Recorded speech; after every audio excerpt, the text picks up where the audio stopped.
মানুষ দিনে কয়বার সেক্স করে, সপ্তাহে কয়বার করে, মাসে কয়বার করে? যদি সে বিবাহিত হয় তাহলে দেখা যাচ্ছে বিয়ের শুরুতে হয়তো সে দিনে 2 থেকে 3 বার যৌন কাজে অংশগ্রহণ করছে। বিয়েটা একটু পুরনো হলে হয়তো সপ্তাহে একবার সে সেক্স করছে।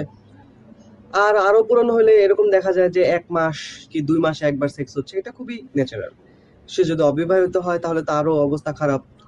সে হয়তো 2 মাস পরে গার্লফ্রেন্ডকে রাজি করতে পেরেছে, হয়তো একটা জায়গা, নিরিবিলি একটা জায়গা সে জোগাড় করতে পেরেছে 2 মাসে একবার। তো সেক্স জিনিসটার ডিউরেশন হচ্ছে এরকম, হয়তো সপ্তাহে একবার অথবা মাসে 2 মাসে একবার এরকম। আর মানুষ বাথরুম করে কয়বার, মানুষ পায়খানা করে কয়বার? একজন সুস্থ মানুষ দিনে 2 বার করে পায়খানা করে, ঠিক আছে। এখন আমরা যখন আমাদের চলচ্চিত্র বা নাটকে যখন কিছু কি বলবো এটাকে, খোলামেলা দৃশ্য যেটা দেখতে পাই যে তারা সেক্সে অংশগ্রহণ করেছে, এইটার যখন আমরা প্রশ্ন করি যে এইটা এখানে দেখানোর দরকার কি বা এটা কেন দেখালেন, মানে আপনার গল্পে কি কোনো জোর নাই যার জন্য এটা দেখাইতে হবে, তখন একটা কমন উত্তর পাওয়া যায় যে গল্পের প্রয়োজনে এই সেক্সটা দেখাইতে হয়েছে। যে মানুষ, সেক্স একটা ন্যাচারাল জিনিস, মানুষ গল্পের প্রয়োজনে আমরা সেক্সটা দেখাইছি, এটা খুবই ন্যাচারাল, মানুষ এটা করে। আমার কথা হলো সেক্স করে মানুষ মাসে একবার, পায়খানা করে দিনে 2 বার।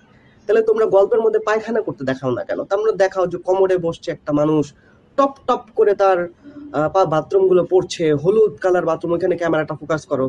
সেটা তো করছো না। তার মানে হচ্ছে যে ন্যাচারাল জিনিস তোমরা দেখাচ্ছ না, তোমরা সেক্সটাকেই দেখাচ্ছ। মানুষ পায়খানা করতেছে 2 বার, সেক্স করতেছে মাসে একবার, সেইটা তোমার কাছে সেক্সটা ইম্পর্টেন্ট হয়েছে, পায়খানা করাটা ইম্পর্টেন্ট হয় না। এই কথাটা বলার একটা কারণ হচ্ছে, মানে এখন যে কারণে আমি এই ভিডিওটা করতেছি, আসলে ধর্মের সাথে কি সংস্কৃতি বা কালচার বা চলচ্চিত্র বা নাটক এগুলো কি আসলে সাংঘর্ষিক? যতটা সাংঘর্ষিকভাবে দেখানো হয় যে ধর্ম এলো রে, আমাদের কালচার চলে গেল রে, আমাদের স্বাধীনতা চলে গেল রে, গান বাজনা করা যাবে না রে, এগুলো আসলে ঠিক না। ধর্মটা আসলে যেটা হয়, মেধাহীনতা দূর দূর হয়ে যায় চলচ্চিত্র থেকে। তারা আর অযথা মানে গল্পের নামে সেক্সটা দেখাইতে পারে না।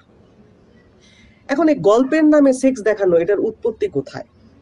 উৎপত্তিটা হচ্ছে যে একটা বই আছে, বইটা আপনারা অনেকে পড়েছেন হয়তো, সিক্রেটস অফ জায়নিজম, ওইটা আমি পড়েছিলাম, কার লেখা এখন মনে নেই।